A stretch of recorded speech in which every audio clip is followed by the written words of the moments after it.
तालियां बजती रहनी चाहिए।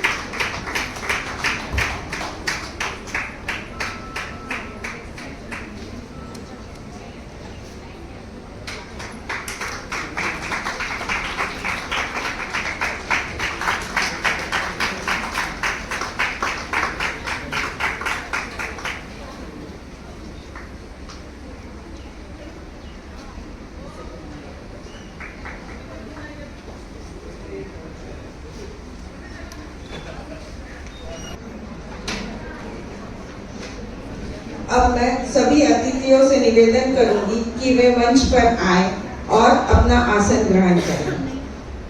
वर्षा दीदी जी, राजयोग शिक्षिका, संचालिका ब्रह्मा कुमारी महल ब्रांच।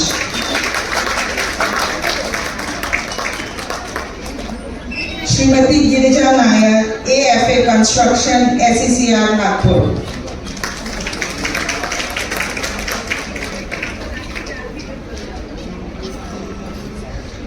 जोरदार तालियों से मैम का स्वागत करें।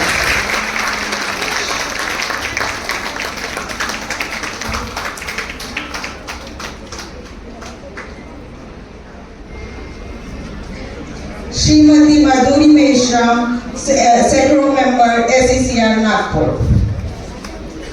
Shrimati Vimla Arya,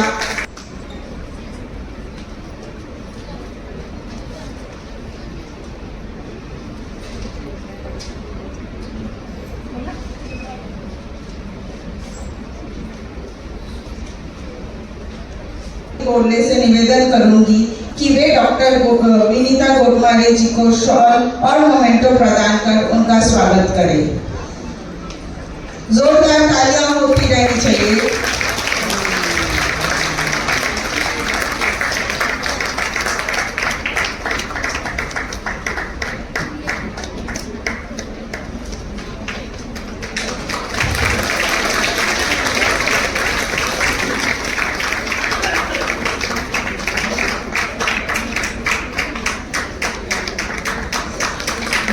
Indian society of cotton improvement Nagpur की एडिटर और सेक्रेटरी के पद पर पदस्थ है।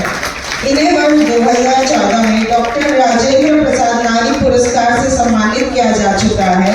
वर्ष 2020 में Bharat Ratna doctor APJ Abdul Kalam gold medal तथा वर्ष 2022 में डॉक्टर PDKB कॉलेज नागपुर द्वारा वुमेन साइंटिस्ट अवार्ड से नवाजा जा चुका है।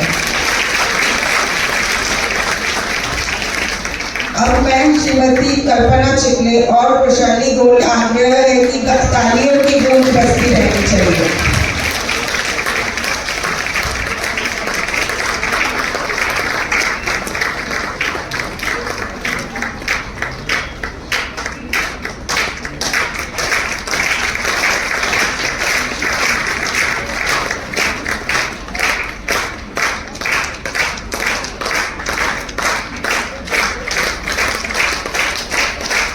का स्वागत करें।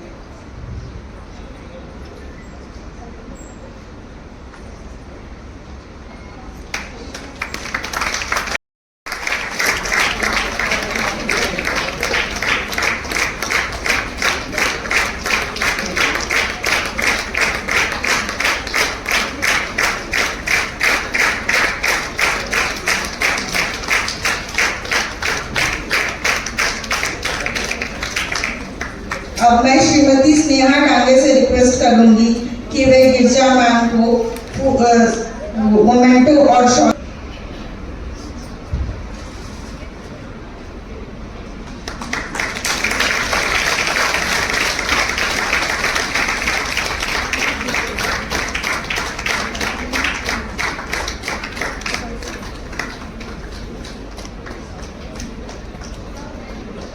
अब मैं श्रीमती वर्षा तबाने से रिक्वेस्ट करूंगी कि वे मैम माधुरी मेश्राम मैम का स्वागत करें।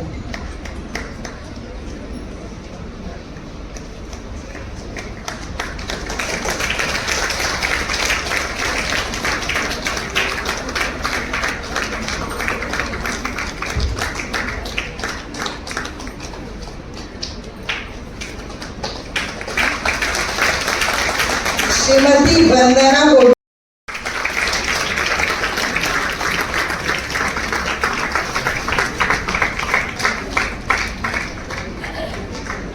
तालियां बजती रहनी चाहिए।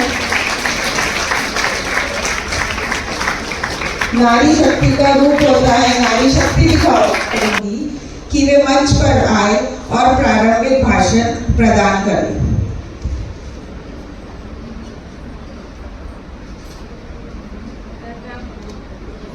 धन्यवाद मैम। आप सभी को मेरा नमस्कार।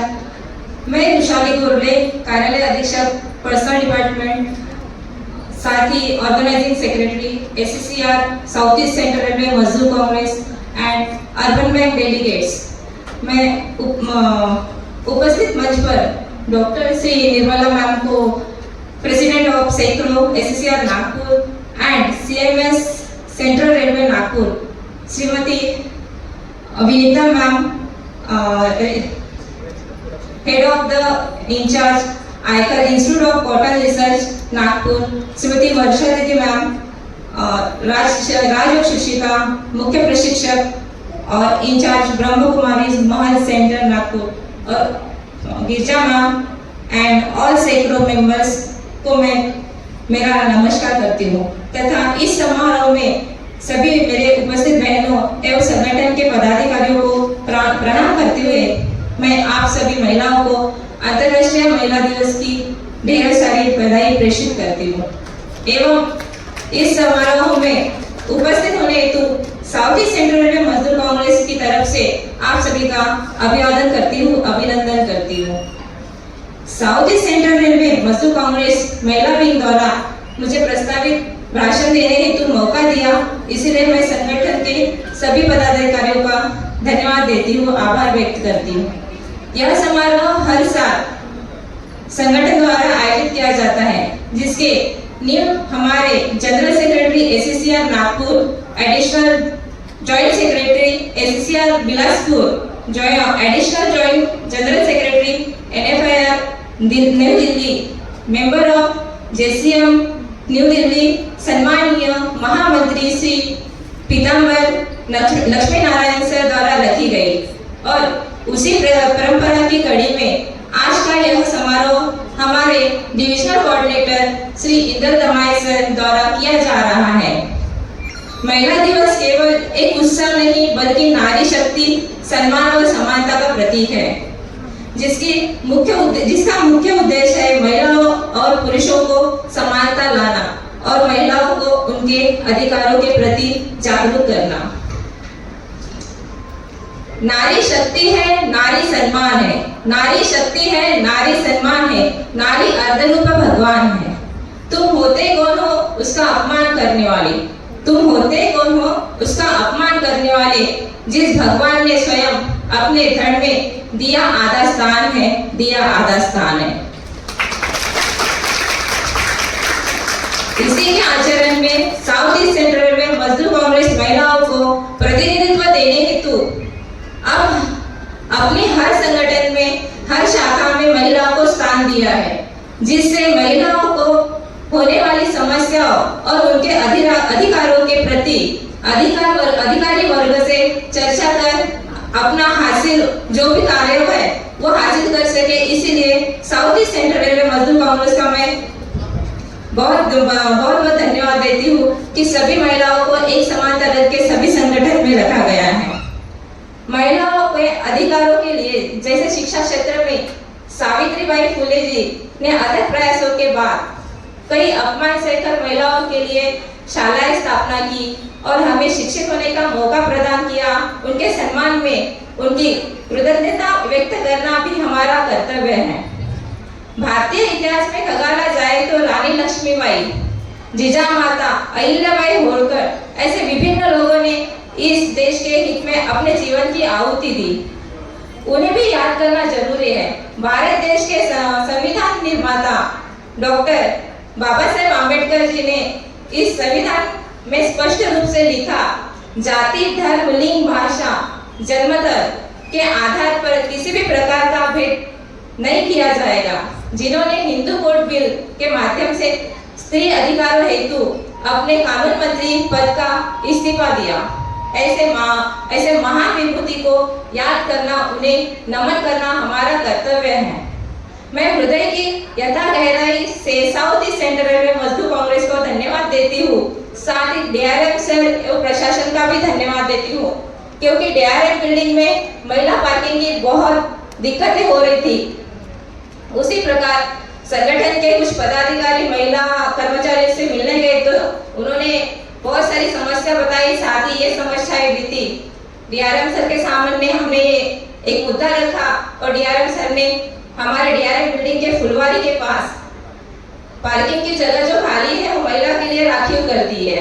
इसीलिए मैं संगठन south East Central Railway Mazdoor Congress and DRM sir का प्रशासन का बहुत बहुत धन्यवाद देती हूँ। महिला सुरक्षा हेतु विशाखा शाखा समिति स्थापना जो कानूनन है उसकी बखूबी धरातल पर उतारकर हमारा सम्मान कर अधिकार दिलाया। महिलाओं के विभिन्न समस्याओं के प्राथमिकता से निवारण में सहयोग प्रदान करते हैं।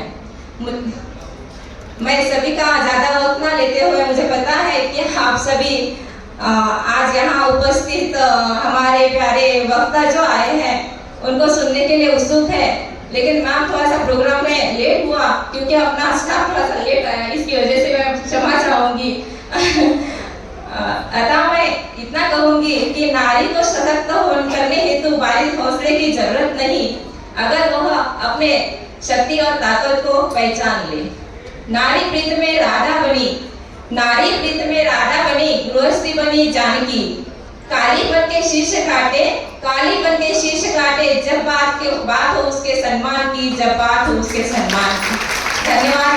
महिला शक्ति जिंदाबाद जिंदाबाद, मजदूर कांग्रेस जिंदाबाद जिंदाबाद। धन्यवाद।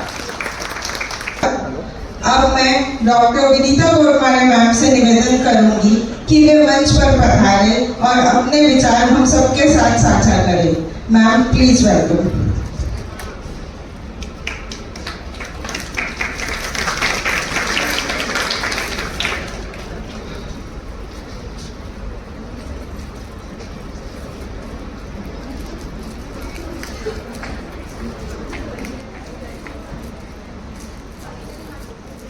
मंच पर उपस्थित सभी मान्यवरों को नमस्कार।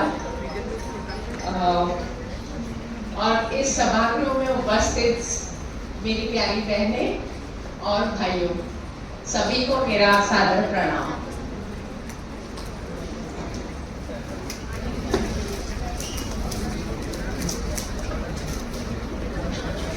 सबसे पहले मैं शुरुआत करूंगी अपने महिला दिन, अंतर्राष्ट्रीय महिला दिन की हार्दिक शुभकामनाएं आप सभी को मेरी तरफ से, मेरी परिवार की तरफ से, मेरी संस्थान की तरफ से।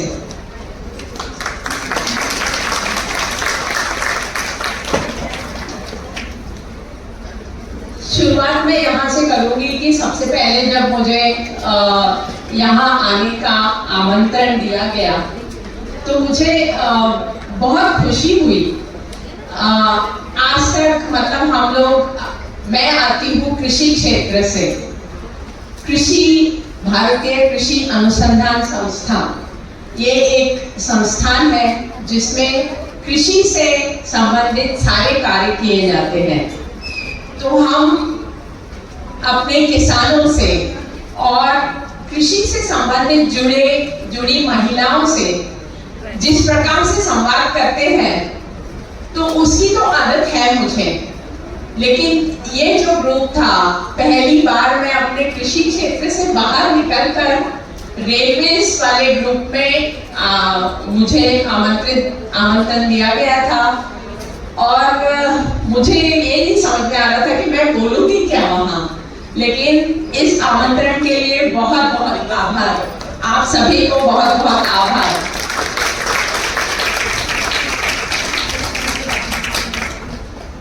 ये जो आप लोगों ने तैयारी की है, बहुत ही सुंदर तैयारी यहाँ इस हॉल में की है। सब रंग बिरंगे कपड़े पहनकर आज का उत्सव मनाने हम लोग सब आए हैं यहाँ। और जो आमंत्रण पत्र था, मैंने देखा कि ये जो तैयारी है काफी दिनों से चल रही थी। सब ने मिलजुल कर इस तैयारी में सहभाग दिया है और बहुत मेहनत से इस कार्यक्रम की तैयारी की है।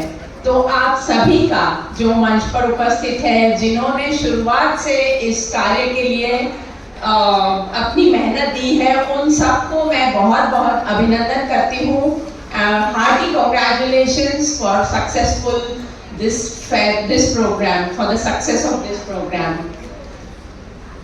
मैं यहाँ भाषण मतलब ऐसे बुकिश भाषण देना नहीं चाहूँगी, थोड़े अपने अनुभव और हमें नारी एज सच मतलब महिला कैसे हमें अपने जीवन के लिए अपना समय देना चाहिए और आज के मतलब इस वर्ष के 2026 के इंटरनेशनल वुमेन्स डे या जिसे हम हिंदी में अंतर्राष्ट्रीय महिला दिवस, इसे कैसे मतलब क्यों हम लोग सब यहाँ इकट्ठा किस लिए हुए हैं, ऐसे 3 भाग में थोड़ा बताऊंगी। ज्यादा आपको बोर करूंगी नहीं, ऐसी कोशिश मेरी रहेगी। तो सबसे पहले मैं बताऊंगी हम ये महिला दिन किस लिए मनाते हैं या अंतर्राष्ट्रीय स्तर पर ये महिला दिन किस लिए मनाया जाता है। शुरू में महिलाओं को इतनी आजादी नहीं थी और ये अंतर्राष्ट्रीय महिला दिन को आधिकारिक तौर पर 1977 में संयुक्त राष्ट्र द्वारा मान्यता दी गई थी और यह पहली बार 20वीं शताब्दी के प्रारंभ में, थोड़ा मैं पढ़ूंगी, ये थोड़ा सा एक पोर्शन है जिसे मैं पढ़कर सुनाऊंगी, बाकी मैं अपने मन की बात थोड़ा बताना चाहूंगी या हमारे लिए क्या करना चाहिए वो बताना चाहूंगी। तो 20वीं शताब्दी के प्रारंभ में उत्तरी अमेरिका और पूरे यूरोप में श्रमिक आंदोलनों की गतिविधियों से उभरा था। अंतर्राष्ट्रीय महिला दिवस प्रतिवर्ष हम सब जानते हैं, हम सबको ज्ञात है कि 8 मार्च को इसे हम सब मनाते हैं और 8 मार्च को विश्व में विभिन्न क्षेत्रों में महिलाओं के प्रति सम्मान, प्रशंसा और प्रेम प्रकट करते हुए महिलाओं को आर्थिक, राजनीतिक और सामाजिक उपलब्धियों एवं कठिनाइयों को सापेक्षता के उपलक्ष्य में उत्सव के तौर पर मनाया जाता है। ये सब तो हम जानते हैं। इसे संयुक्त राष्ट्र द्वारा चयनित राजनीतिक और मानव अधिकारी विषय वस्तु के साथ महिलाओं के राजनीतिक एवं सामाजिक उत्थान के लिए मनाया जाता है। कुछ लोग इसे बैंगनी कलर, जिसे हम पर्पल भी कहते हैं, वह पहनकर इस उत्सव को मनाते हैं और कुछ लोग सबसे पहला दिवस न्यूयॉर्क नगर में 1909 में एक सामाजिक राजनीतिक कार्यक्रम के रूप में आयोजित किया गया था। 1917 में सोवियत संघ के इस दिन को एक राष्ट्रीय अवकाश घोषित किया गया और यह आसपास के अन्य देशों में फैल गया। इसे अब कई पूर्वी देशों में भी मनाया जाता है। अंतर्राष्ट्रीय महिला दिवस की शुरुआत संयुक्त राष्ट्र संघ के द्वारा सार्वभौमिक रूप से सन 1975 से बनाए जाने की परंपरा शुरू हुई और अंतर्राष्ट्रीय महिला दिवस 2026 हर वर्ष का एक स्लोगन होता है। इस वर्ष का स्लोगन हमारा दान करके लाभ प्राप्त करें, यही स्लोगन है और ये इस विषय पर हम कैसे कार्य करेंगे या हम किसी से कैसे कार्य करवाएंगे, इस पर जोर दिया गया है। मतलब हम दान देकर हमें क्या मिलेगा या हमें एज अ पर्सन नहीं, लेकिन दान करना ये प्रत्यक्ष रूप में कोई पैसे देकर या किसी रूप की राशि देकर यही दान नहीं होता है। हर प्रकार के दान किए जा सकते हैं। जब हम देते हैं तो हमें मिलता भी है, वो किसी भी प्रकार में हो सकता है। आइए मिलकर भरपूर दान के माध्यम से लैंगिक समानता को बढ़ावा देने में मदद करें। अंतर्राष्ट्रीय महिला दिवस 2026 का इंग्लिश में यदि हम ट्रांसलेशन करें तो गिव टू गेन अभियान उदारता और सहयोग की मानसिकता को प्रोत्साहित करता है। गिव टू गेन पारस्परिक सहयोग और समर्थन की शक्ति पर बल देता है। जब लोग, संगठन और समुदाय उदारता पूर्वक दान करते हैं तो महिलाओं के लिए अवसर और समर्थन बढ़ते हैं। दान करना घटाना नहीं है, बल्कि जानबूझकर किया गया गुणन है, उसमें एडिशन होते जाता है। जब महिलाएं समृद्ध होती है तो हम सभी का उत्थान होता है। उत्थान मतलब हम सबका प्रोग्रेस होता है।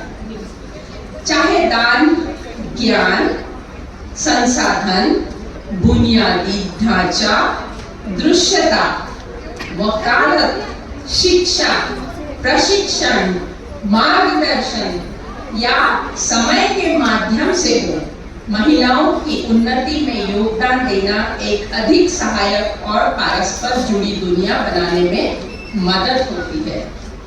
हम सभी महिलाओं, यहाँ उपस्थित सभी महिलाओं और लड़कियों की प्रगति के लिए अपना समर्थन दे सकते हैं। यह भी एक गिव टू गेन का पार्ट है। एक व्यक्ति के रूप में समर्थन देने का अर्थ है रूढ़ियों को उजागर करना, भेदभाव को चुनौती देना, पूर्वाग्रह पर सवाल उठाना, महिलाओं की सफलता का जश्न मनाना और भी बहुत कुछ। मतलब यह गिव टू गेन, ये 3 शब्द का जो स्लोगन है उसमें बसे कई चीजें हैं जिसका हम पालन कर सकते हैं। दूसरों के साथ अपना ज्ञान और प्रोत्साहन साझा करना भी महत्वपूर्ण है। जब हम देते हैं तो दिल से देते हैं। आइए सक्रिय रूप से समर्थकों का समर्थन करें और उनके प्रभाव को दर्शाया जाए। इस मार्ग पर हम क्या कर सकते हैं, चाहे कोई व्यक्ति हो, संगठन हो या सामुदायिक समूह। अंतर्राष्ट्रीय महिला दिवस 2026 के गिव टू गेन अभियान को पूरे वर्ष समर्थन देने के लिए यहाँ मैं कुछ बातें बताऊंगी जिसको हम वर्ष भर में किसी के द्वारा या खुद से हम कर सकते हैं। कुछ चीजें यह लिखित है या कुछ हम अपनी ओर से भी कर सकते हैं। तो हम क्या कर सकते हैं, कुछ चीजें मैं बताना चाहूंगी। सबसे पहला, सम्मान देना, दान देना। अब दान मैंने ऐसे पहले भी बताया कि दान हम किसी भी प्रकार का कर सकते हैं। दृश्यता प्रदान करना मतलब दूसरों को हम दिखाना चाहेंगे कि आपके आजू बाजू में क्या हो रहा है, हमें उन्हें जागरूक करना है। ज्ञान प्रदान करना, मेरे पास जो नॉलेज है या मेरे पास जो भी ज्ञान है, मैं उसे यदि बांटूंगी नहीं तो उसमें मैं स्वार्थी हूँ, लेकिन उसे जब मैं बांटूंगी वो एक प्रकार का ज्ञान है। धन उपलब्ध कराएं, किसी जरूरतमंद के लिए हम कुछ थोड़ी सी राशि हम दे सकते हैं। न्याय प्रदान करना, अन्याय हमें सहन करना नहीं चाहिए, हमें न्याय करना चाहिए। संसाधन प्रदान करना, जैसे कि मैंने कहा राशि या पैसे देने से ही कुछ नहीं होता। संसाधन, किसी चीज की जरूरत है उसे भी देकर आप कर सकते हैं। अपनी आवाज उठाएं, शांत या चुप ना बैठे, किसी अन्याय के प्रति हमें शांत नहीं रहना चाहिए। अपनी आवाज उठाकर उसे सब तक पहुंचाना हमारा कार्य है। सुरक्षा प्रदान करें, सुरक्षा सबकी सिक्योरिटी है। सच बताइए, सच बोलना हमारा धर्म है, चाहे उससे कितनी तकलीफ हो जाए। आपने देखा होगा, एक झूठ बोलने के लिए हमें 100 झूठ बोलने पड़ते हैं, इसलिए एक बार सच बोलेंगे 100 बार वही सच रहेगा। सम्मान वेतन दें। आप सभी जानते हैं कि महिलाओं के प्रति, अब मैं इसमें एक एग्जांपल दूंगी, कृषि क्षेत्र में जो लेबर या कर्मी जो काम करते हैं, खेतों में काम करते हैं, उसमें महिला वर्ग और पुरुष वर्ग, ये दोनों वर्ग काम करते हैं। लेकिन यदि देखा जाए तो महिला वर्गों को वेतन कम है। पुरुष वर्ग के कंपैरिजन में महिला श्रमिक जो है उनको वेतन कम है। तो इसको इक्वालिटी या समानता देना, ये अभी हमारे हाथ में तो है ही। जब हम आवाज उठाएंगे तो ये हमारे जो अधिकारी या हमारी सरकार इस पर कुछ कर पाएगी। उत्सव मनाएं। उत्सव मनाने से हम सबको एक साथ लेके आ रहे हैं। उत्सव मनाना क्यों मनाना है? सबको खुशियां देना। उत्सव मनाते हैं हम सभी लोग खुश हो जाते हैं। प्रयोजन प्रदान करना, मार्गदर्शन देना। किसी जरूरतमंद को समझ में नहीं आ रहा मैं क्या करूं, एक कोई आते हैं जरूरतमंद हमारे पास, तो हम उन्हें मार्गदर्शन भी दे सकते हैं। क्रेडिट देना, मतलब किसी ने कुछ कार्य किया होगा, उसका पूरा श्रेय या पूरा नहीं तो हम बांट सकते हैं श्रेय, तो श्रेय देना। बजट दें, परिचय दीजिए। अपने साथ जो अपने सहकारी हैं उनका परिचय दीजिए। परिचय देने से, किसी का भी परिचय आप अननोन व्यक्ति के पास दीजिए, उसे खुशी होगी, अंदरूनी एक खुशी होती है। कार्यशालाएं आयोजित करना। कार्यशालाएं किस लिए आयोजित की जाती है? जिसके पास नॉलेज है उसे बांटना है। 4 लोगों में बांटेंगे, 10 लोगों में बांटेंगे, 100 लोगों में बांटेंगे, वो भी हम ज्ञान दे रहे हैं। अवसर प्रदान करना। हर व्यक्ति को अवसर मिलने पर उसका मैक्सिमम पोटेंशियल पता चलता है। जैसे आज हमने देखा स्टेज पर सारी हमारी बहनें एक एक कर अपने ऊपर आई हुई जिम्मेदारी खुद से निभा रही हैं। तो ये कब मिला? जब उन्हें अवसर मिला। आज मैं आपके सामने खड़ी हूँ, आपसे मेरे पास जो कुछ भी थोड़ा सा ज्ञान है वो बांटने का अवसर मुझे आप लोगों ने दिया, इसलिए मैं आपके सामने खड़ी होकर कुछ बोल सक रही हूँ। ये अवसर मुझे नहीं मिलता तो शायद मैं आज आपके सामने खड़ी नहीं होती। सुरक्षा प्रदान करना, ये आप सब मुझसे बेहतर जानते हैं। प्रशिक्षण प्रदान करना। चुनौतीपूर्ण कार्य करना। हम रूटीन अपना रोज का जो कार्य है वह तो हम बहुत आसानी से कर लेते हैं, क्योंकि हमें एक कॉन्फिडेंस आ जाता है कि हम कर सकते हैं। रोज सुबह उठकर शाम तक जितना काम हमारे हिस्से का है हम सब कर लेते हैं। लेकिन ऐसे कभी कभी हो जाता है कि कोई एक चुनौतीपूर्ण ऐसी समस्या खड़ी हो जाती है कि हमने कभी उसके बारे में कभी सोचा नहीं था, लेकिन उसको भी हमें सामना देना है, उसको भी पार पाना है। तो इसी वजह से चुनौतीपूर्ण कार्य करना। गति प्रदान करना। जो रूटीन में जो काम चल रहा है वो तो चल ही रहा है, लेकिन उसको स्पीड अप करना, यह भी एक है। आदर्श प्रस्तुत करना, ये हम सभी के लिए बहुत महत्वपूर्ण है। मैं आज जो भी हूँ इसका आदर्श, या मेरे से पहले स्पीकर ने जो बताए सबके नाम बताए, रानी लक्ष्मीबाई, जो अपने जिन्होंने हमारे लिए सारे कार्य किए हैं, महिलाएं, हमारी देश की महिला जिन्होंने बहुत कुछ हम लोगों के लिए किया है, चाहे वो कोई भी क्षेत्र हो, तो उन्होंने एक आदर्श खड़ा किया है। उस आदर्श को देखकर हम उनकी तरफ देखकर आगे बढ़ते हैं। विकास प्रदान करें, सबका साथ सबका विकास, सबके साथ हम विकास करेंगे।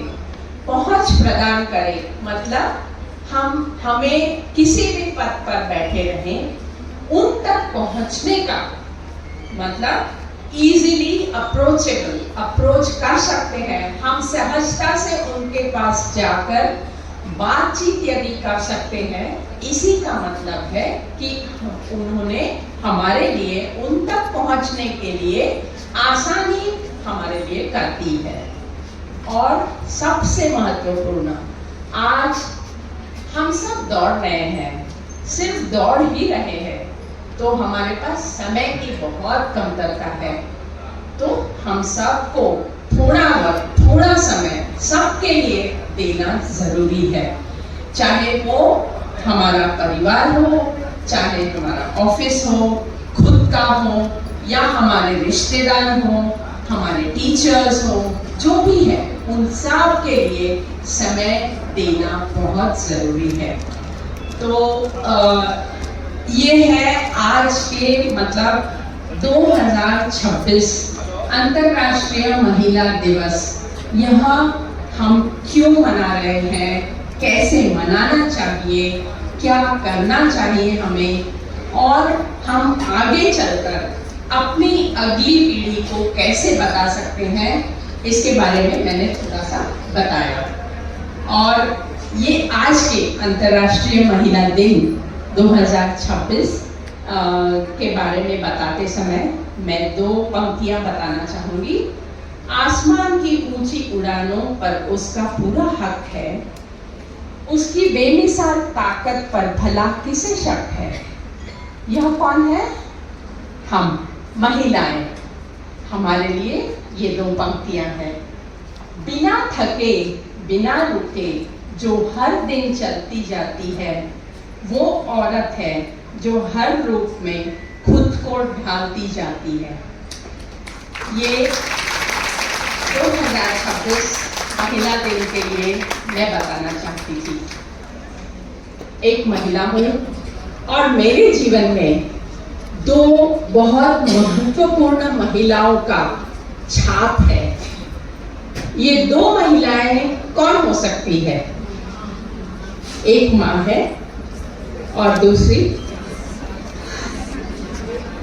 मेरे लिए मैं बता रही हूँ। एक माँ है मेरी और एक है मेरी सासू माँ। आज मैं यहाँ खड़ी हूँ, वो दोनों की बदौलत खड़ी हूँ। माँ ने बचपन से पाल पोस कर बड़ा किया। मेरी माँ आज अभी 83 वर्ष की है, 83 इयर्स की है।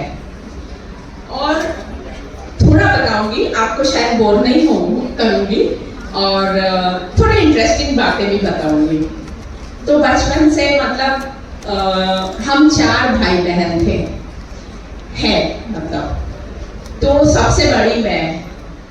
और जब मेरी माँ अपनी स्कूलिंग कर रही थी और पढ़ाई खत्म करके मॉन्टेसरी, पहले के ज़माने में केजी या नर्सरी ऐसे कुछ नहीं था, वो था मॉन्टेसरी, ट्रेनिंग किया माँ ने मेरी।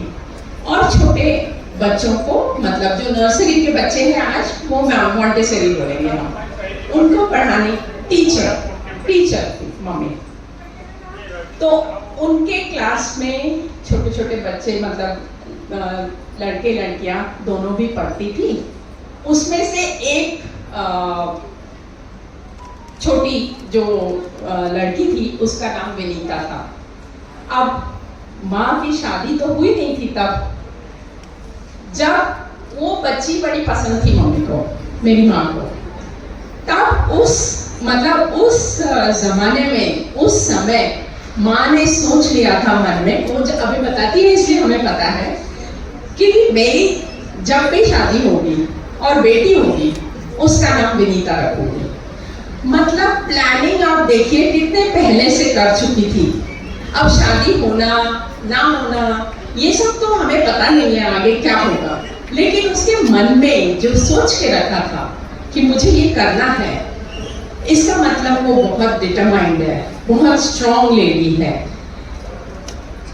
जब कुछ समय पश्चात शादी हुई और बेटी हुई, मतलब मैं हुई, तो मेरा नाम उन्होंने विनीता रखा। और उस मेरे बाद 2 भाई 1 बहन, मतलब उस जमाने में 4 बच्चे ये कंपलसरी थे। 4 बच्चे तो होते ही थे हर परिवार में। अब 4 बच्चे और मेरे पिताजी एक नेशनल सिविल डिफेंस कॉलेज है यहाँ पर सिविल लाइंस में, उस कॉलेज में लिपिक के पद पर कार्यरत थे। तो एक व्यक्ति कमाने वाला घर पर और 4 बच्चे, इनकी परवरिश करना बहुत कठिन, मतलब दिन पर दिन खर्चा बढ़ते जाता था।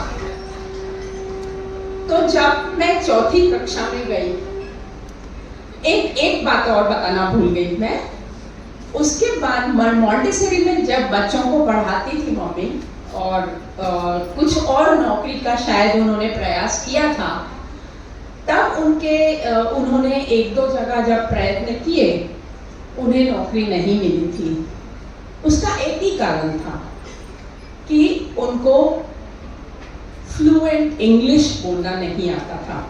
वो तो मराठी मीडियम में पढ़ी थी, इसलिए उनको मराठी में ज़्यादा प्रभुत्व था, इंग्लिश बोलना ज़्यादा मतलब नहीं जमता था। तो माँ ने तभी उस समय भी सोचा था कि मुझे इसके लिए भी कुछ उपाय करने पड़ेंगे। अब 4 बच्चे, छोटे छोटे बच्चे हो गए घर में, एक ही कमाने वाला, तो पैसे तो मतलब नहीं मंथ एंड तक पैसे पूरते नहीं थे। तब बहुत, मतलब आज भी माँ बताती है कि बहुत मैं सोचते रहती थी, रात दिन परेशान हुआ करती थी कि बच्चे बड़े हो कैसे करूँगी मैं। तब उन्होंने पता नहीं कहाँ से, पर उन्होंने उनको एक उपाय सूझा और यहाँ शादी होकर नागपुर आई थी, वैसे वो चंद्रपुर के थे। तो उनको पता नहीं या फिर किसी ने एडवाइस किया होगा, मुझे इतनी अच्छी तरह से याद नहीं है, पर उनको नर्सिंग ट्रेनिंग के लिए उन्होंने अपना मन पक्का कर लिया। फिर नर्सिंग ट्रेनिंग के लिए मेडिकल कॉलेज में एडमिशन ली और उनको उस जमाने में, अभी भी कोई भी मतलब एक कोर्स जो होता है करना, 4.5 साल का कोर्स था। वो 4.5 साल का कोर्स करने के लिए उन्हें हॉस्टल में रहना पड़ता था।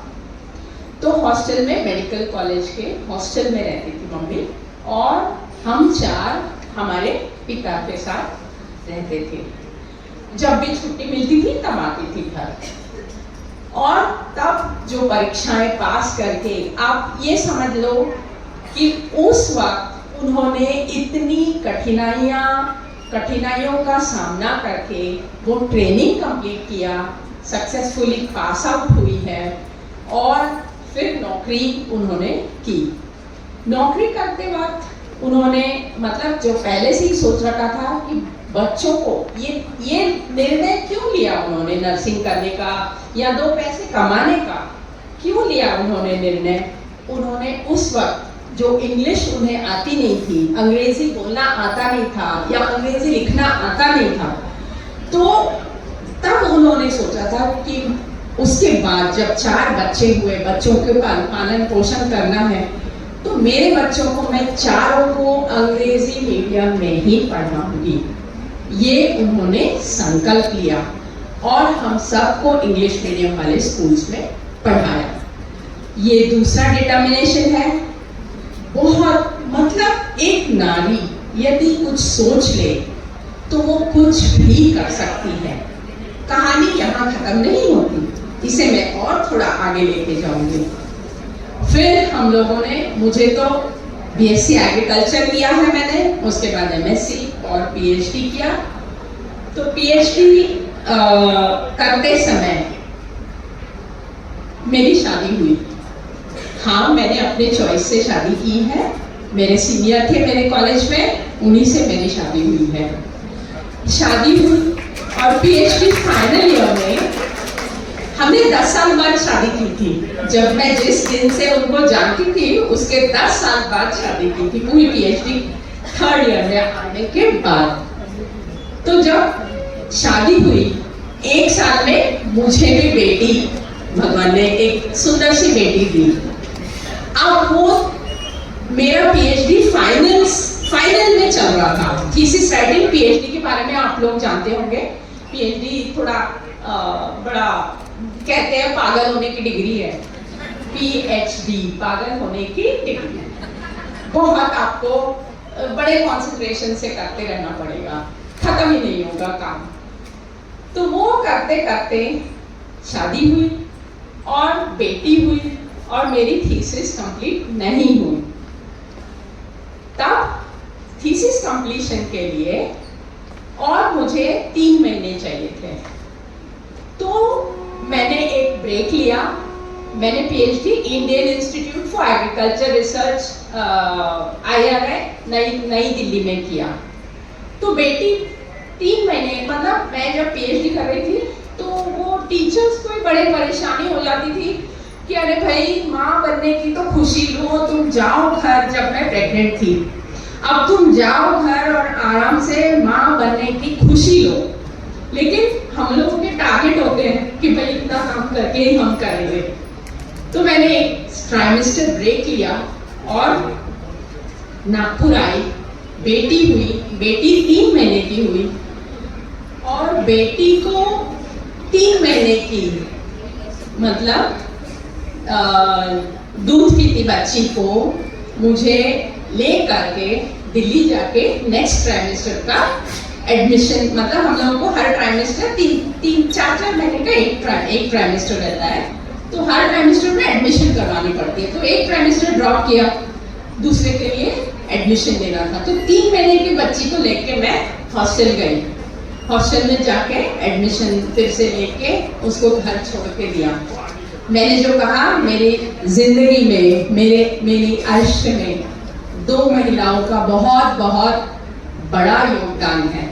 अब आया है मेरी सासू माँ का योगदान। उन्होंने 3 महीने की बच्ची, 3 महीने से उसको पाला पोसा है और उसको मतलब सारी सुविधाएं देके उन्होंने उस वक्त यदि हिम्मत नहीं दी होती तो शायद मैं आज आपके सामने खड़ी नहीं होती। एक नॉर्मल लेडी यदि वो रहती थी और उन्होंने क्या कहा होता कि भाई तुम अपनी बच्ची को संभालो, हम कुछ नहीं कर सकते। यदि उन्होंने उस वक्त ऐसे कहा होता तो शायद मैं अपनी पढ़ाई भी पूरी नहीं कर पाती। और उसके बाद एक एग्जाम दिया और ARS एग्जाम, जिसे एग्रीकल्चर रिक्रूटमेंट बोर्ड ऑर्गेनाइज करती है, एग्रीकल्चर रिक्रूटमेंट सर्विसेज, उसके द्वारा हमें नौकरी मिलती है या हम देश की सेवा कर पाते हैं। वो यदि नहीं होता तो मैं कुछ भी नहीं कर सकती।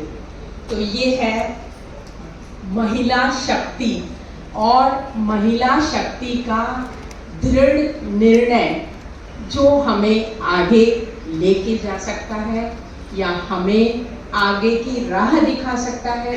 और यही कार्य हमने हमारे परिवार या हमारे जो साथ रहते हैं उन सबको प्रोत्साहन देने का, आगे बढ़ने का, सब कुछ करने के लिए एक आज़ादी देने का बहुत महत्वपूर्ण कार्य है जो हम सब ने करना चाहिए। तो ये थी दूसरी, और बस मैं थोड़ा सा, मेरे पास ऑलरेडी चिट आ चुकी है कि जल्दी आप निपटाइए भाई, हम जल्दी ही निपटाएंगे। बस थोड़े में बताऊंगी मैं।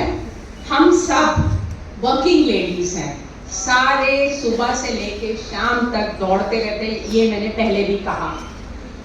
इसमें इस दौरान हम खुद के लिए शायद ही वक्त निकाल पाते। कितने लोग वक्त निकाल पाते हैं खुद के लिए?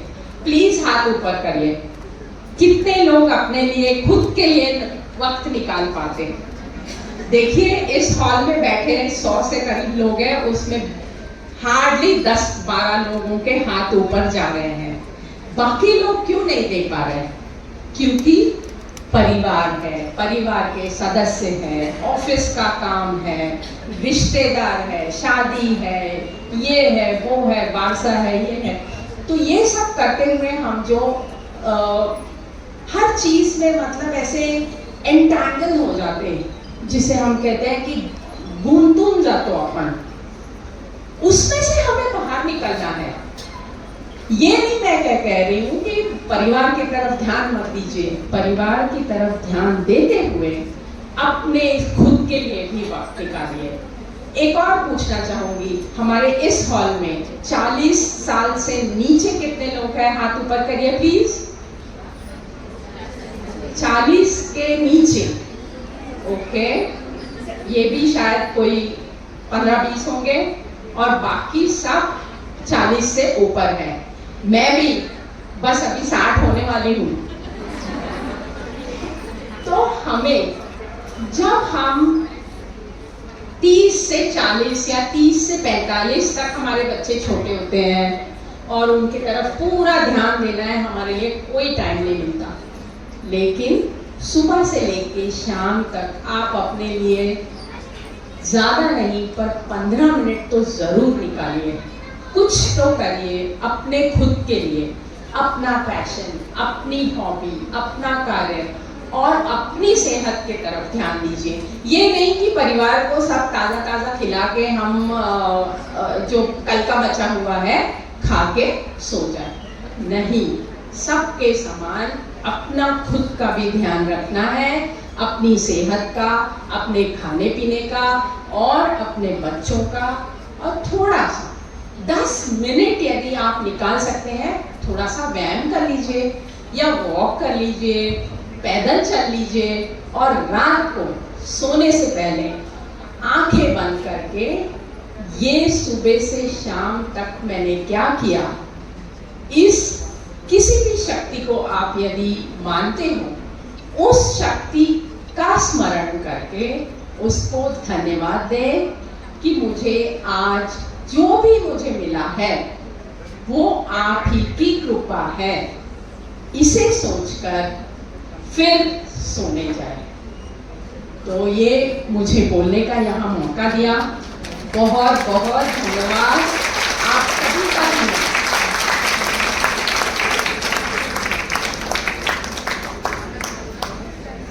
धन्यवाद मैम। एक्चुअली मैम लंच का टाइम हो रहा है, इसीलिए थोड़ा सा सॉरी मैम। तब मैं एक पंक्ति कहना चाहूंगी, नारी माँ बन के संस्कार देती है, बहन बन के स्नेह देती है और बेटी बन के घर रोशन कर देती है ना। अब मैं आमंत्रित करना चाहूंगी कुमारी वर्षा दीदी को, जो कि अपने आध्यात्मिक विचारों से हम सबको आलोकित करेगी। वर्षा दीदी प्लीज स्टेज पर।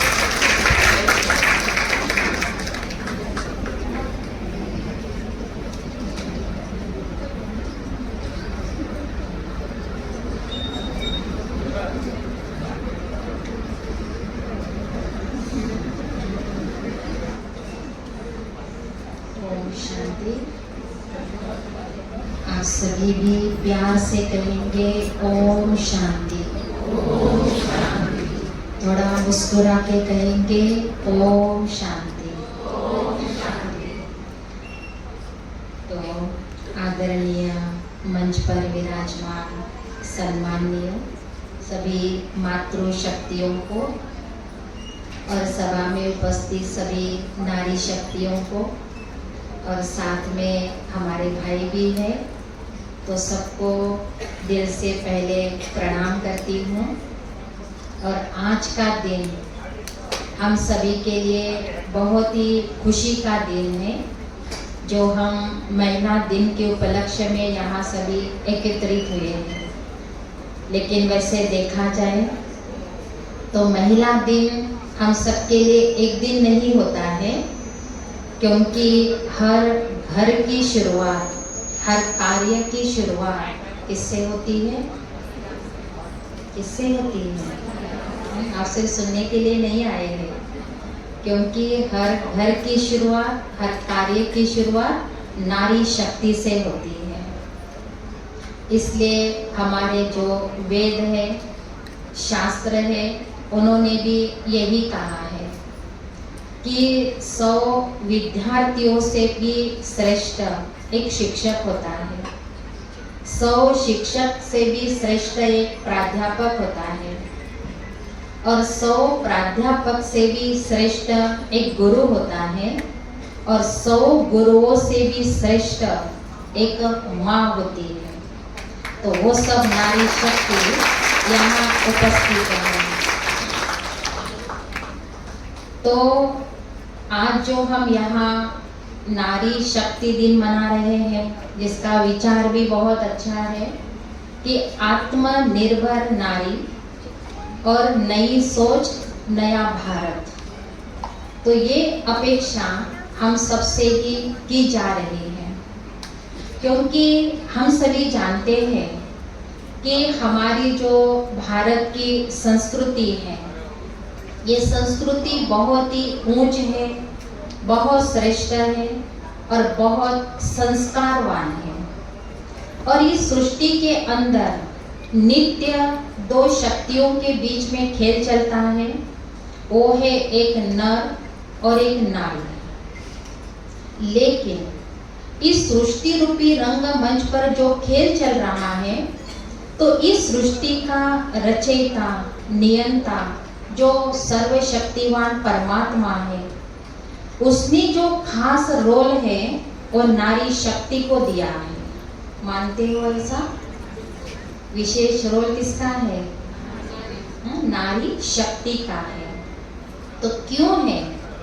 क्योंकि नारी के अंदर त्याग की भावना है, उसके अंदर सहन करने की शक्ति है, उसके अंदर मधुरता का गुण है।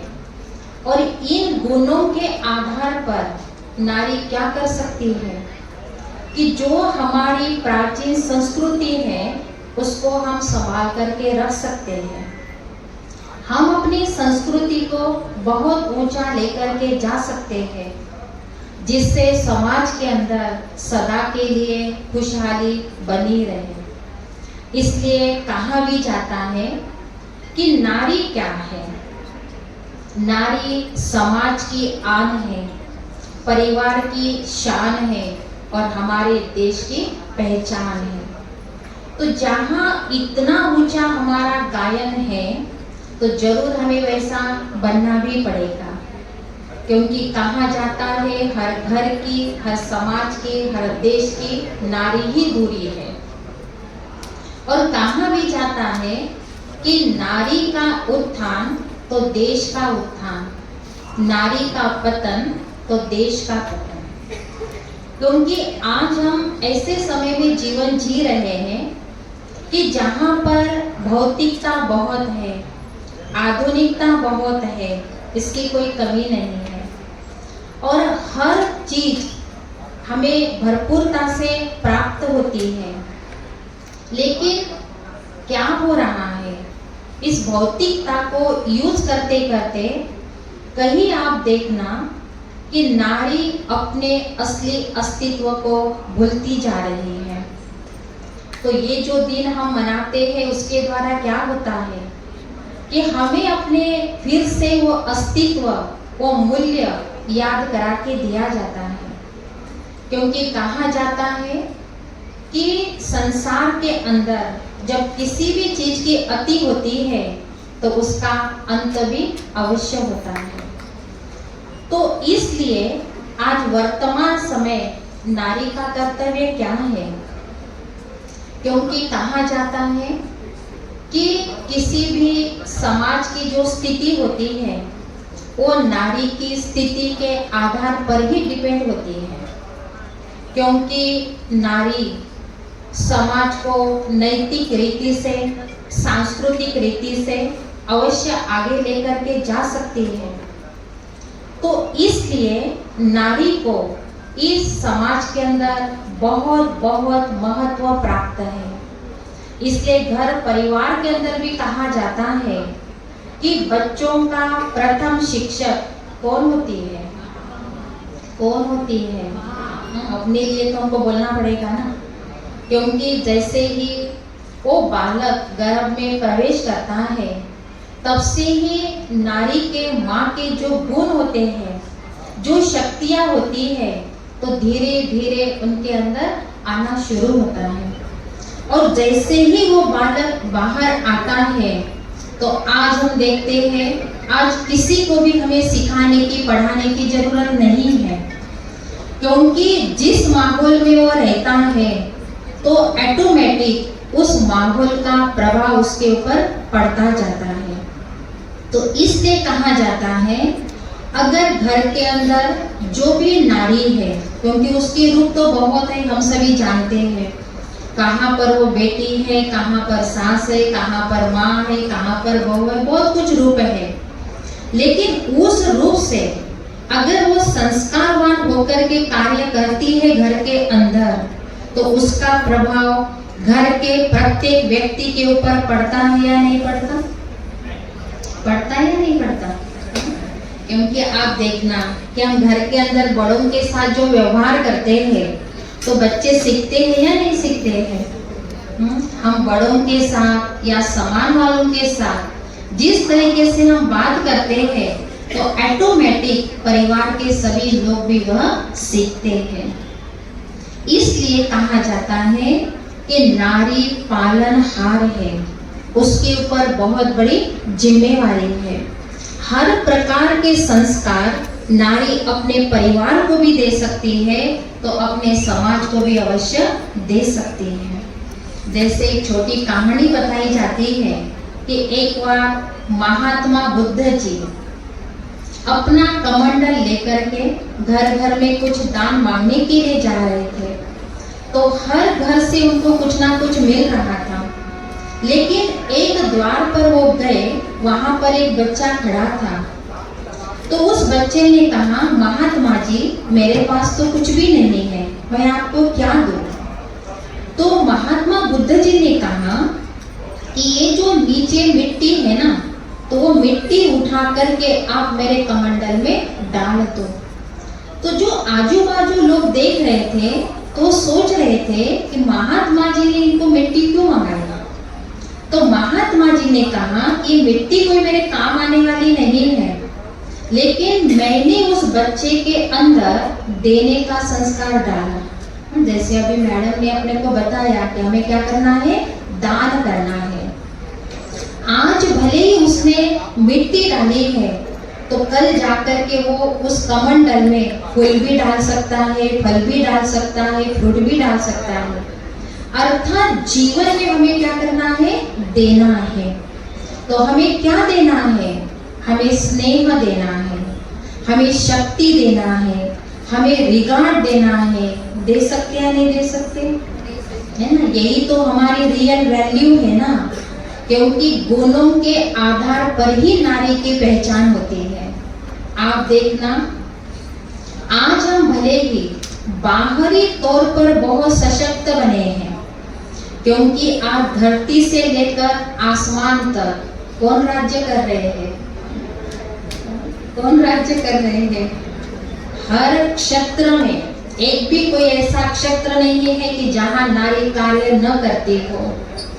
तो बाह्य रूप से तो हम सशक्त बने हैं, लेकिन आज समय की मांग है कि हमें आंतरिक रीति से भी शक्तिशाली बनना है। बनना है आप सभी को, बनना ही नहीं बनना है, क्योंकि आंतरिक रीति से हम सशक्त है या नहीं है, इसकी पहचान कहाँ पर होती है? जब हम परिवार के साथ रहते हैं, जब हम ड्यूटी पर आते हैं, वहाँ भी तो बहुत सारा फ्रेंड सर्कल होता है, बहुत सारा वर्क लोड होता है, तो वहाँ पता चलता है ना कि हमारे अंदर आत्मिक शक्ति है या नहीं है। जिस कारण से क्या होता है, छोटी छोटी बातों के कारण हम टेंशन में आ जाते हैं, छोटी छोटी बातों के कारण हमारा मूड भी ऑफ हो जाता है, या छोटी छोटी बातें हम अपने दिल को लगा करके बैठ जाते हैं। होता है या नहीं होता है? क्योंकि आखिर हम एक इंसान है, समाज के अंदर हम रहते हैं, और वो भी कौन सा समाज है आज, जिसको हम कहते हैं कलयुग चल रहा है।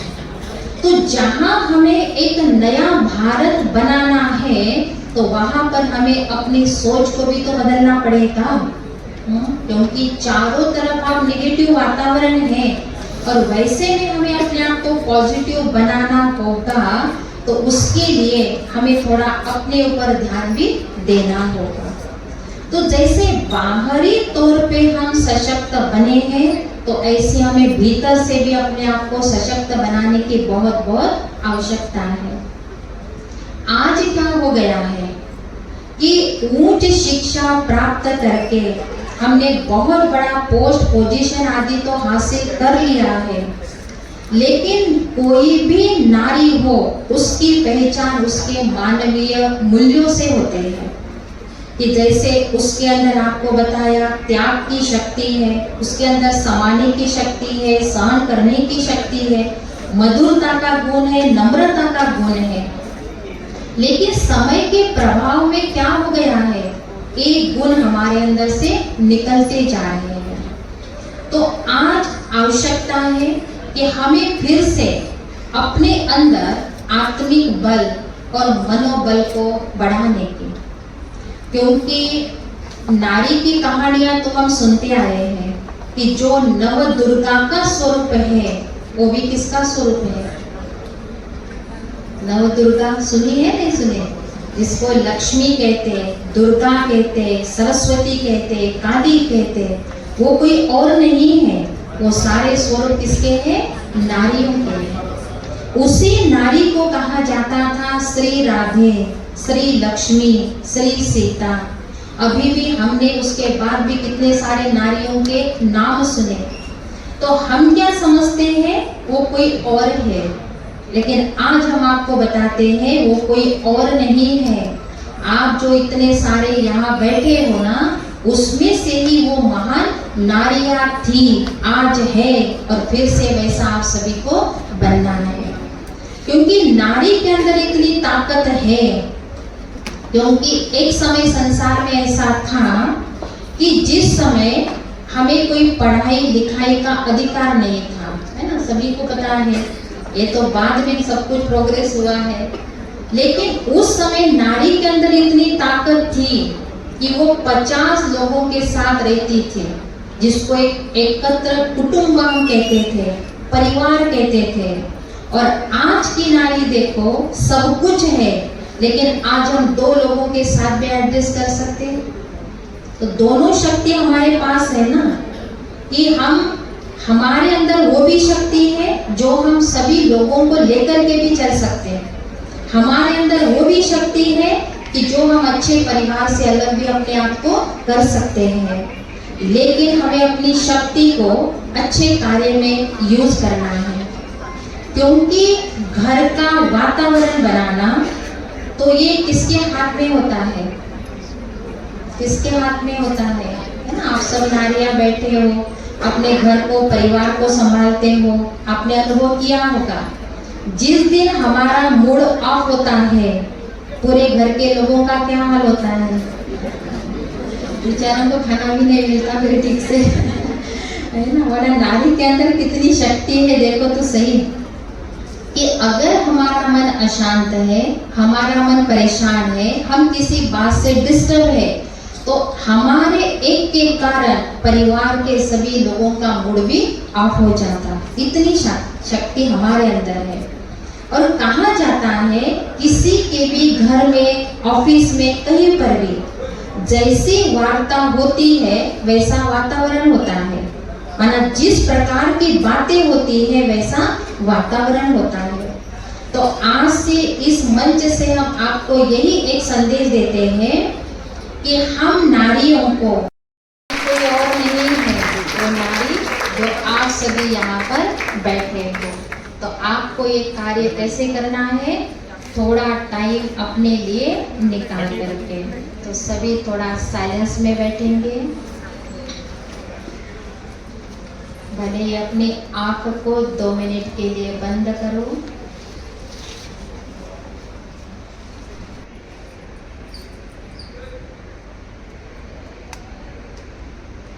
बाह्य सभी बातों से हम अपने आप को डिटैच कर रहे हैं।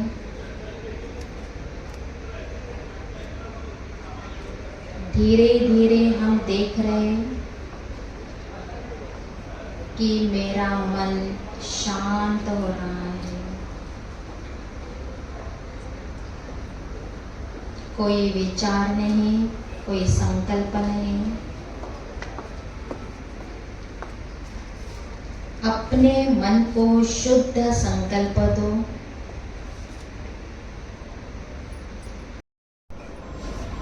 मैं एक चैतन्य शक्ति हूँ, जिस शक्ति को आध्यात्मिक भाषा में आत्मा कहा जाता,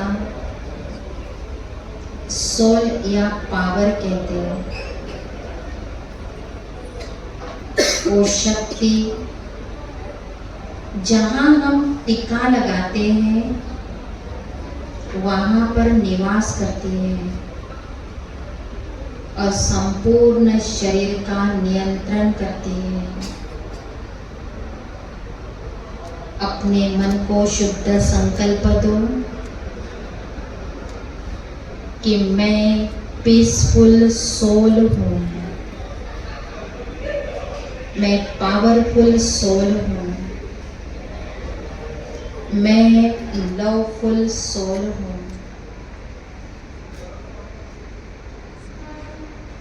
मैं साधारण नारी नहीं हूँ, मैं उष्ण परमात्मा की शक्ति हूँ। जो परमात्मा पिता मेरे माता पिता है।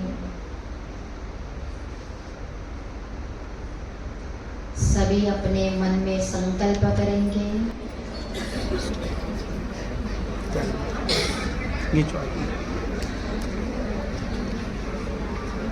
ये जो अंतर्राष्ट्रीय महिला दिवस का आज का कार्यक्रम श्री पीताम्बर लक्ष्मी नारायण जी की प्रेरणा से किया जा रहा है, उनको इंदाज दामद जी को और महिला कांग्रेस के सभी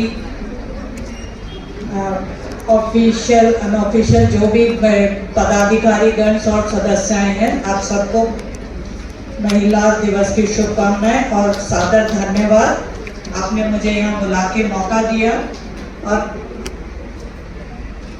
मैं स्पेशली मजदूर कांग्रेस का धन्यवाद दूंगी कि आपने आज मुझे बहुत ही दो महान हस्तियों से को सुनने का मौका दिया। शायद आप लोग सभी मेरी बात को एग्री करेंगे। वैसा तो पिछले 10 दिन से रोज महिला दिवस का प्रोग्राम अटेंड करती आ रही थी, सुनती आ रही थी, बहुत जगह I was the speaker also, लेकिन आज जो आपने हमें डिवाइन एक फीलिंग दी है, रियली मैं तहे दिल से आपका धन्यवाद करती हूँ।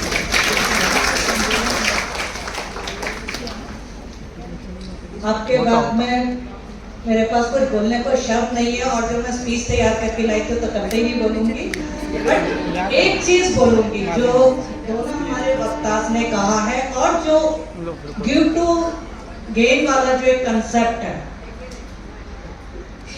बाकी सारी चीजें हैं, बस एक चीज ईमानदारी से बोलिएगा। आप प्लीज दीदी अपन नहीं कीजिएगा, आप हमारे बीच में जो बैठे हुए थे, आपके साथ के लोग आए हैं बिल्कुल सिंपल वाइट ड्रेस में। हम सब इतने सजे धजे हैं और इतने कलरफुल ड्रेस में हैं, लेकिन उनकी हमने प्रेजेंस फील की या नहीं की? किया। तो अभी जो मतलब मैं आप लोगों के जीस बोल रही हूँ, अभी जो हम लोग जिस तरह से एक आधुनिकता की अंधी दौड़ में जो चालू हो गए, बिना सोचे समझे जो मीडिया ने दिखाया उसको कॉपी कर लिया। आज जाके सोचेगा जरूर क्या वो सही है, और जो हम करते हैं वही हमारी बच्चियां देख रही हैं, वही हमारी बहनें, छोटी बहनें देख रही हैं, और हम उनको भी रोकते नहीं हैं। हम एक बहुत अच्छे समय में पैदा हुए हैं जब आपको पढ़ाई लिखाई से किसी ने नहीं रोका, आपको नौकरी से किसी ने नहीं रोका, लेकिन उसके बावजूद आज जब हमारी बच्ची बाहर जाती है, शाम को वापस नहीं आती, फिर भी हम क्यों डर जाते हैं? क्योंकि सोसाइटी वापस उतनी सुरक्षित नहीं रह गई है। तो हमें इस बारे में सोचना होगा कि हम ही माए हैं, हमारे ही बेटा भी है, बेटी भी है। तो हमें अपनी बच्चियों के लिए, हमें अपनी बहनों के लिए सुरक्षित एटमॉस्फेयर बनाने की रिस्पॉन्सिबिलिटी, और सेकेंडली हमारे लिए भी, क्योंकि आज तो क्राइम किसी के भी साथ हो जाता है, कोई उम्र नहीं देखता, कुछ नहीं देखता। तो इसकी जिम्मेवारी भी हमारी है। हमें इस विषय पे सोचना होगा, हमें इस विषय पे काम करना होगा।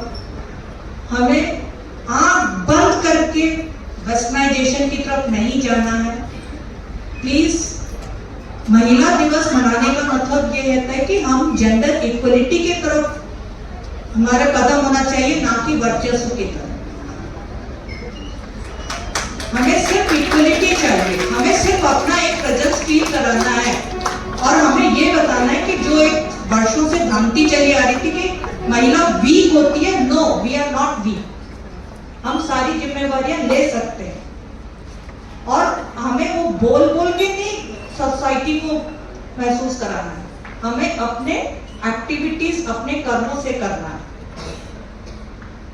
एक जो मैडम ने भी कहा था, और जो मैं खुद बीइंग इन रेलवे तो थोड़ा सा तो रेलवे वाला टच आएगा मेरे बात में, and secondly I am in administrative post. जो आप लोग क्या कर सकते हैं, मैडम ने पूछवाया था बिलो लेस देन 40 कितने लोग हैं। जब भी हमारे पास में कोई न्यू कमर्स आते हैं, जो नई ज्वाइनिंग होती है, नए रिक्रूटीज होते हैं, अब हम बहुत सारी चीजें, HRMS शुरू हो गया है, लीव आप उस पे लीजिए, पास आप इस पे लीजिए। हम में से कितनी लोग हैं जो हम अपने न्यू रिक्रूटीज की मदद करते हैं? प्लीज उन्हें मदद कीजिए, उनको रूल्स बताइए, उनको रेगुलेशंस बताइए, इस और अपने राइट्स बताइए, और उसके साथ साथ प्लीज थोड़ी ड्यूटीज भी बताइए। यदि हमें इतना सिक्योर एनवायरनमेंट आज जो मिला है, जो हमारे पूर्वजों ने हमें दिया है, जिसमें उनके बहुत बलिदान है, हम नाम ले रहे हैं, लेकिन उसको सस्टेन कौन करेगा? उसको सस्टेन तो हमें और आपको ही करना है ना। सस्टेन क्या हम सिर्फ राइट मांगते मांगते कर लेंगे? हमें अपनी ड्यूटीज भी पूरी करनी है। हमें सोसाइटी को एक बताना है कि हम बहुत कुछ कर सकते हैं। टेरर मत क्रिएट कीजिएगा कि ये मैं महिला हूं तो मैं ये नहीं करूंगी, मैं ये नहीं करूंगी, मैं इतने बजे आऊंगी, मैं इतने बजे जाऊंगी, मेरे को ये करना। हम अपना काम इतना श्रद्धा के साथ और इतने डेडिकेशन के साथ में करें कि हमारा जो कलीग है, हमारे जो सीनियर्स हैं, वो भी इस चीज को अप्रिशिएट करें।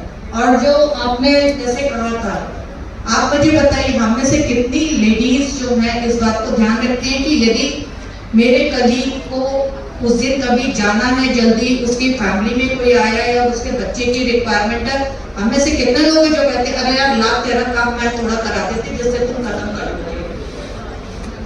बहुत कम, बहुत कम। नहीं, प्लीज एक दूसरे का संबल बनिए, एक दूसरे का सहारा बनिए, एंड एक पूरा समाज अपना है, रेलवे ऑर्गेनाइजेशन अपनी है, हम सब एक ग्रुप है, एक कोहेसिव ग्रुप है, और हम सब समाज का एक बहुत बड़ा तबका है। तो इसलिए अपने ड्यूटीज को भी हम कभी ना भूलें, और अपने परिवार को कभी नेग्लेक्ट मत कीजिए, कभी नेग्लेक्ट मत कीजिए, क्योंकि आप नौकरी करने परिवार के लिए ही आ रही हैं ना। हम सब यहाँ नौकरी करने आते हैं, हमें इक्वल सरकार पेमेंट करती है, और बिल्कुल 100% प्रूव आते हैं कि हम अपने स्वार्थ के लिए आते हैं और तनख्वाह लेके जाते हैं, जिससे हम अपने परिवार को एक सुखी सेफ फ्यूचर दे सके, हम अपने बच्चों को एक अच्छी जगह ले जा सके, एक अच्छे स्कूल में एडमिशन करा सके, और उसको एक अच्छा कैरियर दे सके। तो हमें इस चीज के लिए यही है कि हम इस सिस्टम को कंटिन्यू करना चाहते हैं। हम चाहते हैं सरकारी तंत्र में सरकारी कर्मचारी रखना बंद ना कर दे, प्राइवेटाइज ना कर दे, क्योंकि आज तो हमारे बच्चों के लिए क्या फ्यूचर है। हमें अपने बच्चों के लिए भी देश को बचाना, समाज को बचाना, सरकार को बचाना, सरकारी नौकरियां बचाना। तो इसके लिए हम अपना 100% देते रहे, जिससे कि सरकार को भी ये लगता रहे कि नहीं, सरकारी कर्मचारी काम के होते हैं, सरकारी कर्मचारी they are more reliable, more faithful. And आप सोचिए ना, हम और आप कितने सालों के बाद में रूल्स रेगुलेशन समझ पाते हैं। तो आप यदि उसके किसी भी ऑर्गेनाइजेशन में उसके अपने डेडिकेटेड वर्कर है तो उसकी प्रोडक्टिविटी ज्यादा है। यदि हम कॉन्ट्रैक्चुअल स्टाफ को रख देंगे तो 1 साल रहेगा फिर चला जाएगा, तो उसकी प्रोडक्टिविटी तो कम हो जाती है ना। तो इसके लिए बहुत जरूरी है कि हम अपने कर्मों से, अपने एक्टिविटीज से हम लगातार अपने में मतलब यूजफुलनेस को प्रूव करते चले, और अपने लिए, अपनी हेल्थ के लिए जरूर ध्यान रखें।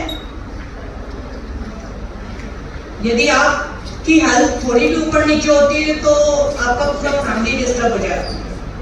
अपनी हेल्थ का भरपूर ध्यान रखें, अपने बच्चों का पूरा ध्यान रखें।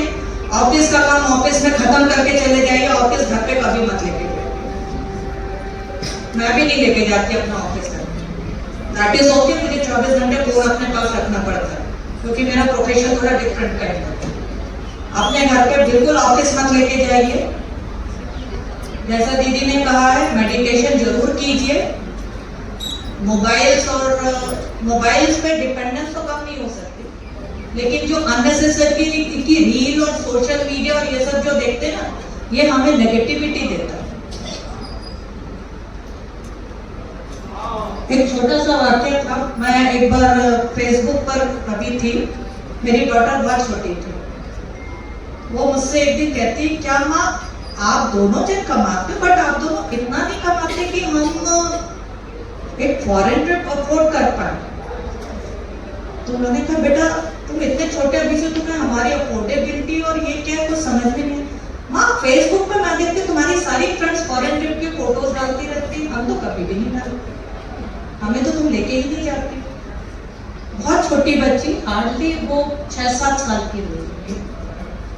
तो इसलिए सोशल मीडिया का एक्सपोजर अपने बच्चों को उतना ही दे जितना जरूरी है, क्योंकि बच्चे ग्लिटरिंग लाइफ से ज्यादा अफेक्टेड हो जाते हैं, and that leads to psychological problem. आपको सच बताती हूँ, मैंने एमबीबीएस किया, एमबीबीएस में भी मैं जब पढ़ती थी तो मुझे लगता था ये डिप्रेशन और ये सारी चीजें सिर्फ बुक्स में है जो मुझे एग्जाम के लिए पढ़नी है। आई नेवर इमेजिन कि सोसाइटी में एग्जिस्ट करती है। और आज है कि 10 साल का बच्चा आकर के सो देता है, आई एम फीलिंग लो। तो बीइंग इन मेडिकल साइंस मुझे नहीं पता था कि डिप्रेशन सोसाइटी में होता है। इसका मतलब उस समय क्यों हम इतने स्ट्रॉन्ग कनेक्शन के साथ जी रहे थे। फैमिलीज जिसको भी साथ मिलता है, जॉइंट फैमिलीज में रहने का बिल्कुल रहिए। जब मौका मिलता है बच्चों को अपनी दादी नानी, दादा दादी, बुआ चाचा मामा सबके पास लेके जाइए। हम अपने जॉब के पीछे हमें आके न्यूक्लियर फैमिलीज में रहना पड़ता है, लेकिन अपने बच्चों को परिवार जरूर सिखाएं और कनेक्ट होइए। प्लीज रियल लाइफ से कनेक्ट मत होइए, फिजिकली कनेक्ट होइए। मुझे तो आज भी मौका मिलता है, मेरा मन करता है आज भी मैं जाके मेरी फ्रेंड के घर बैठ जाऊं, एक साथ चाय पीऊं। तो फिजिकल कनेक्शन जरूर रखिए। आप कभी लोग फील नहीं करेंगे। और फ्रेंड्स के साथ खूब हंसिए, खूब अपने अच्छे रिश्ते बना करके रखिए। झगड़ा हो तो झगड़ा कर लीजिए, बट वहीं वहीं निपटा दीजिए झगड़ा, डोंट कैरी। और आप सब प्लीज फ्रेंड्स जरूर, और ऐसे फ्रेंड्स बनाइए कि यदि कभी आज मेरे बॉस ने मुझे डांट दिया, मुझे अच्छा नहीं लगा, मैं बॉस के साथ तो आर्ग्यू नहीं कर सकती, लेकिन मैं मेरे फ्रेंड्स के साथ अपना दुख दर्द शेयर कर सकती। और यदि कोई आपका फ्रेंड आपके साथ दुख दर्द शेयर करता है, उसका मजाक नहीं होना। उसको हेल्प नहीं कर सकते तो सुन लीजिए, बट कभी किसी अपने साथी का ट्रस्ट मत लूज कीजिए, इससे बड़ा पाप कुछ नहीं होता।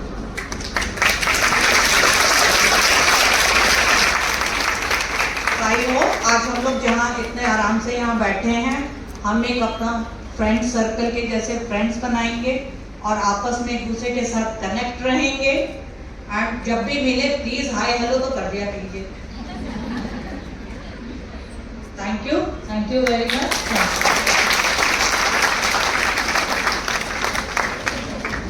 Thank you so much ma'am. Ma'am के इन विचारों के बाद मैं आप सबसे कहना चाहूंगी कि आइए हम सब मिलकर शपथ लेते हैं कि हम जो कहते हैं नारी ही नारी की दुश्मन होती है, उसको हम बदल दें आज मिलके और बनाए कि नारी ही नारी की दोस्त होती है। हम सब एक दूसरे का सपोर्ट सिस्टम बने।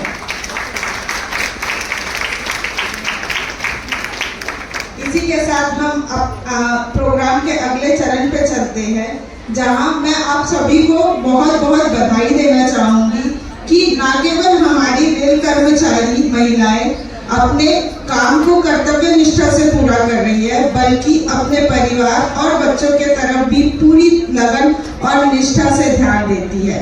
इसी के परिणाम स्वरूप आज हमारे बीच कई ऐसे बच्चे हैं जो कि 10वीं और 12वीं में 75% या उससे ज्यादा अंकों से अव्वल नंबर पाकर हम सबके बीच उपस्थित है। हम इन मेधावी बच्चों से निवेदन करेंगे कि वे स्टेज पे आए और मैम से निवेदन करेंगे कि उनको सर्टिफिकेट।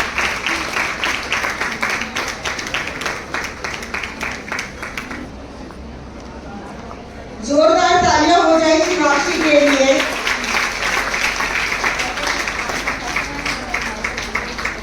अब मैं बुलाना चाहूंगी तनुश्री को।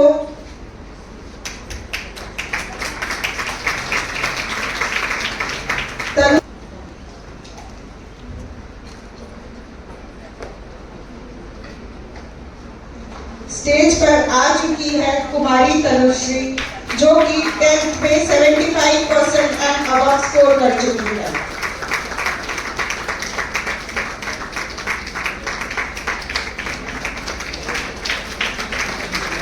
अब मैं बुलाना चाहूंगी कुमारी तन्वी को, जिनके फादर ट्रैक मेंटेनर गोंदिया है।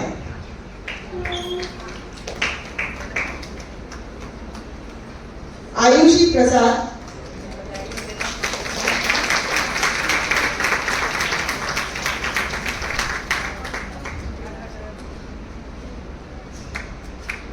इनके अलावा भी कई बच्चे हैं जिन्होंने 75% एंड अबव स्कोर किया। पूनम, आर्नम, चैताली, परी, अनम, मीना, आत्रेया, माधुरी, इन सबके लिए जोरदार तालियां हो जाए। अभी आप सभी स्टूडेंट से निवेदन है कि आप लोग एक ग्रुप फोटो।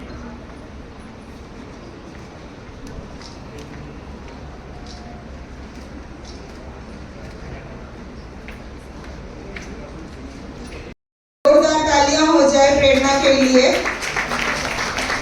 प्रेरणा हमारे बीच उपस्थित नहीं हो पाई है आज।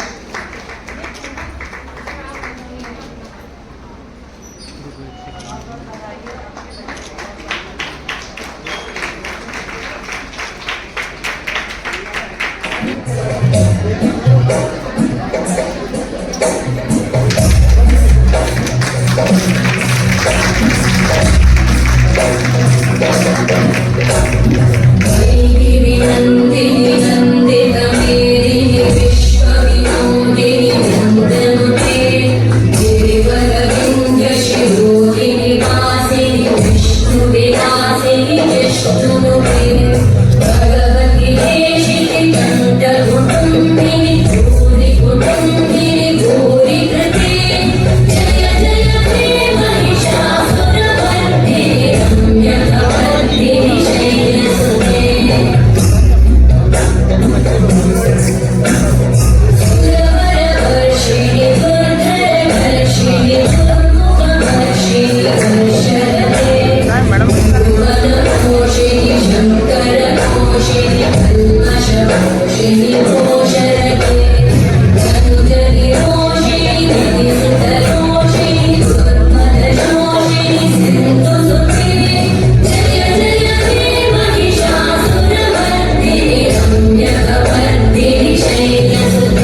के लिए हार्दिक हार्दिक शुभकामनाएं।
राम नाम नाम भूल जाए चल राम जाते हमके मन सभी बदलाए